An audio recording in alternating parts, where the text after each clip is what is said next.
Hello guys, in this video I'm going to show you how to enable to show the water levels on the NavShip application.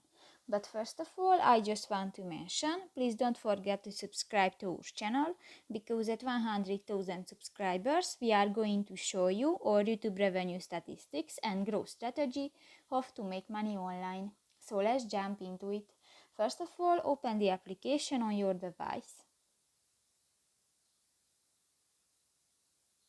Tap to the three lines at the upper left corner of the screen and go to the settings button. Scroll down and in the layer section you can find the show water levels function. This function is only Germany, and if you want to enable, just click to the next white circle. And this is a premium function. So that's pretty much it for this video, guys. See you in the next one. Bye bye.